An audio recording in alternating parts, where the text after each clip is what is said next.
이번 영상에서는 영화 작전 리뷰를 한번 해볼까 합니다. 제가 5년 정도를 말아먹었다, 깡통을 한 3번 넘게 찼다 이렇게 말씀드렸는데, 제가 2009년이면 거의 줄기차게 아직도 깡통을 차고 있던 시절이었기 때문에 이 영화를 개봉했을 때 뭐 또 영화를 영화관 가서 보진 못했습니다. 왜냐면 항상 굶고 있던 그런 시절이었기 때문에 그냥 TV에서 방영할 때 한번 봤던 기억이 있어요. 그래서 그 당시 보면서 차근차근 어떤 생각이 들었는지 말씀드리고, 현재의 기준에서는 이 영화를 다시 봤을 때 어떤 기분이 들었는지 말씀을 드리고자 합니다. 그 당시엔 생각지 못했던 그런 장면들이 지금 와서 생각하면 정말 사람들은 다른 명대사가 있다고는 하지만 나한테 명대사는 딱 이런 부분이다, 이걸 말씀드릴 수 있을 것 같아요. 일단 다른 개요나 이런 거는 여러분들이 직접 찾아보시고 대부분 영화를 보셨을 거라 생각됩니다. 그래서 이렇게 넘겨보면 일단 명대사 부분만 한번 해보고 싶어요. 제일 처음에 영화가 시작되면 이런 소리가 나오죠. 계란은 한 바구니에 담지 마라. 욕심부리지 말고 안전하게 투자라는 거지. 그리고 웃기는 소리다. 사다리 걷어차기라는 말.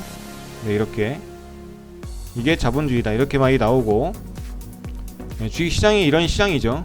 아군도 없고 적이 누군지도 모르고 개미기관 코쟁이들 남의 돈 먹겠다고 덤비는 곳이 이곳이다. 그리고 여기 이 부분 똑같이 1%만 먹어도 100만원이면 만원 벌고 100억이면 1억을 번다. 그리고 또 여기서 중요한 게 있죠. 담배 피는 사람들이 남한테 담배 피라고 안 하죠. 똑같다. 돈은 돈대로 못 벌고 몸은 몸대로 상하지. 그리고 증권사 직원이 말한 겁니다. 김이라고 들어보셨죠? 남의 말 듣고 감으로 투자하시는 분들, 그 사람들이 있는 한 대한민국 주식시장 끄떡없어요.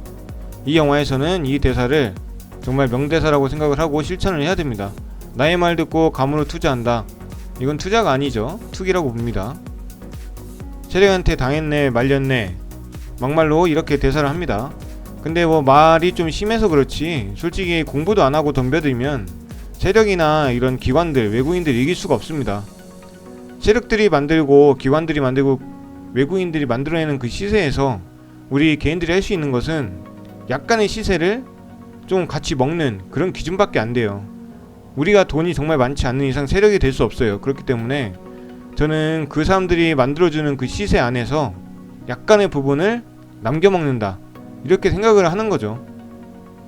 그리고 다른 건 좀 넘어가더라도, 여기 유서연 PB가 한 말이 있죠. 언젠가는 부러진다. 이 대사가 왜 나왔냐면, 강현수라는 주인공이 작전주를 이렇게 매수매도할 때 추격 매수하는 자들을 따돌리기 위해서 20만 주 정도를 매도했다가 더 큰 물량을 바로 매수를 합니다. 그러니까 추격 매수 물량을 떨쳐내고 자기가 더 먹어버린 거죠. 그렇게 좀 대담한 모습을 보였는데 유서연 PB가 이런 말을 해요. 언젠간 그렇게 하다가는 부러진다. 항상 모든 걸 걸기 때문에 10번을 이겨도 한 번만 지면 다 잃죠. 결국에 이 말이 맞습니다. 10번을 이기더라도 실수 한 번이나 비중 베팅을 원칙 안 지키고 하게 되면 그 한 방에 다 무너질 수가 있어요. 그래서 그 과욕을 좀 버려야 된다. 이거 좀 중요한 명대사라고 생각합니다. 그리고 이제 제가 처음 봤을 때 그리고 지금 돌아봤을 때 이렇게 두 가지를 다시 표현하면서 하나하나 이제 살펴보면 캡처본 몇 개만 준비를 했습니다. 일단 현수의 5년이라고 여기 써있습니다. 현수의 5년이란 것은 계속 말아먹는 거죠. 이 강현수라는 주인공도 5년 동안 계속 말아먹다가 5년 후부터는 수익이 나기 시작을 해요. 저 역시도 마찬가지죠. 5년 정도 깡통을 많이 찼었고, 저는 보통 주식 성공하는 시기, 꾸준하게 했을 때, 매매를 계속 매일매일 꾸준하게 했을 때 성공하는 시기를 4년 정도로 봤거든요. 근데 이 영화에서는 5년 정도로 정한 겁니다. 근데 이 영화를 처음 만들 때 감독이 실제로 전업 투자자를 이렇게 만나서 조언을 많이 들었다고 해요. 아마 그 전업 투자자도 한 5년 정도 걸렸다 이렇게 말씀을 주신 것 같아요. 제가 이 영화 통틀어서 가장 좋아하는 장면이기도 합니다.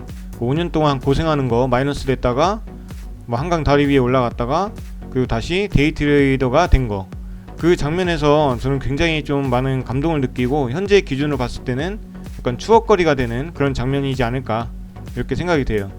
이 장면이죠. 이제 주식으로 성공해서 마음대로 출금을 할 수 있는 겁니다. 그리고 이때 제가 제일 원했던 그런 트레이딩 형태, 그게 데이 트레이딩이었어요. 왜냐면 여기서도 데이 트레이더와 기준이거든요. 그러니까 데이 트레이딩 같은 경우는 하루 만에 사고 팔죠. 그럼 당일날 인출이 가능합니다. 수익금을. 스윙이나 종가 베팅 같은 매매들은 하루를 넘어가기 때문에 결제일이 이틀 걸려요. 그래서 수익금을 이틀 후에나 출금할 수 있는데, 데이 트레이딩이나 스캘핑 이런 개념은 하루 만에 다 사고 팔고 끝내버리죠. 그럼 그 당일 수익금을 그 당일날 바로 출금을 할 수 있다. 그래서 제가 꿈꾸던 게 이 영화처럼 데이 트레이딩, 데이 트레이더가 되고 싶었다. 하지만 지금은 데이 트레이더가 너무 스트레스 받아서 그냥 종가 베팅이나 상한가 매매 스윙 위주로 좀 하고 있습니다. 그리고 제가 꼽은 가장 명장면입니다. 작전주가 있죠. 대산토건이라는 작전주가 있는데, 그 작전주에 이 회사 한결환경공학이라는 회사를 인수합병하는 겁니다. 대산토건이라는 건설주가 이런 환경에도 관심이 있다. 그래서 우회상장에서 뭐 인수합병을 한다. 이런 식으로 해서 주가를 뻥튀기 하는 이유를 만들어내는 거죠. 그래서 그 한결환경공학이라는 회사가 지금 나오는 이 박사의 그 회사입니다.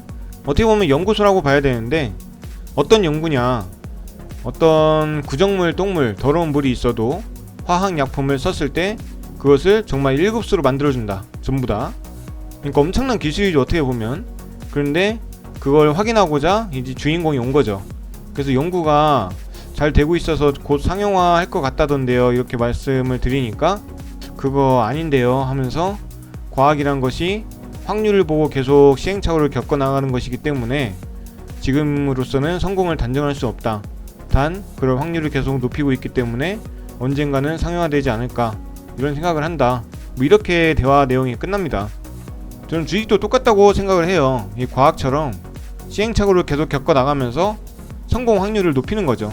매매했을 때의 수익 보는 확률, 그 확률을 높여가는 게 결국 주식이기 때문에 똑같다고 봅니다, 과학이랑. 근데 과학도 실패하는 과학이 있고 성공하는 과학이 있는데, 이건 저는 매매법이라고 생각을 해요. 매매법도 맞지 않는 매매는 실패할 가능성도 있기 때문에 계속 시행착오를 겪는 거죠. 여기에서 도전해보고, 이걸 이렇게 도전해보고, 또 도전해보고, 이렇게 계속 바꿔가면서 도전을 또 하고, 또 다른 가능성을 또 보고, 이런 식으로 시행착오를 겪으면 결국에는 성공하게 된다.